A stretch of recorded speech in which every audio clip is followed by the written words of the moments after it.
Les droites parallèles et perpendiculaires, cette fois-ci, la vidéo, ça va être sur la résolution de problèmes lorsque ça fait appel à cette notion-là. Je tiens à te rappeler que lorsque les droites sont parallèles, les pentes sont les mêmes. Donc le A1 va être égal à A2. Les droites qui sont ci-dessous sont parallèles parce que 2x plus 12, 2x moins 15, 2x, la pente est la même. Donc la question, c'est de déterminer l'équation de la droite parallèle à la droite d'équation y1 égale 2x plus 4 qui passe par le point 4 moins 12. Puisqu'on cherche une droite parallèle, qu'est-ce qu'on sait? On sait que le A1 de la première vaut 2, ben le A de la deuxième vaut 2 aussi. Cette phrase-là, ça la prend dans ta démarche. À quelque part, là, tu dois écrire étape 1, A1 égale 2, A2 égale 2, parce que c'est des droites parallèles. Donc, tu dois mettre une petite phrase pour dire que tu as bien compris ça. Deuxième étape, on va calculer la valeur de l'ordonnée à l'origine. Comme tu as appris, là, on vient de trouver que le A vaut 2, on vient le remplacer. On sait que ça passe par le point 4 moins 12. On vient remplacer Y par moins 12, X par 4. 2 fois 4, ça fait 8. On va faire moins 8 des deux côtés.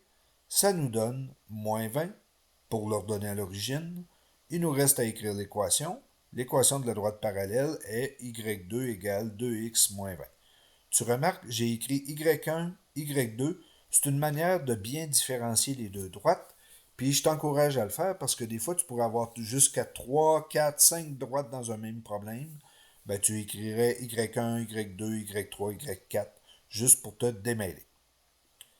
Je ne donne pas de deuxième exemple en vidéo, mais tu dois essayer de répondre à la question qui va s'afficher à l'instant. Ça va te permettre de réinvestir ce que je viens de faire là. Donc, j'espère que ça l'a bien été. Si ça n'a pas bien été, tu peux prendre la peine de réécouter le début de la vidéo juste pour être sûr de bien comprendre. L'équation d'une droite perpendiculaire cette fois-ci. Donc, encore le rappel, le A1 nous permet c'est la pente de la première droite. Le A2, c'est moins 1 sur A1, donc c'est la relation particulière qu'elles ont entre les deux. Je te rappelle que si c'est une fraction, ben, lorsqu'on avait moins 3 quarts, ça devient 4 tiers, parce qu'il y en a une qui est positive, une qui est négative, et on inverse le numérateur avec le dénominateur. Donc ici, je veux déterminer l'équation de la droite perpendiculaire à la droite d'équation y1 égale moins 2 tiers de x, moins 8, qui passe par le point 4, moins 12. Comme tantôt, on doit mettre une petite phrase pour dire qu'on a bien compris qu'on veut une droite perpendiculaire. Donc le A1 vaut moins 2 tiers, ben le A2 va être 3 demi. On met ça à quelque part clairement pour dire qu'on a bien compris. L'étape d'après, on veut la valeur de l'ordonnée à l'origine.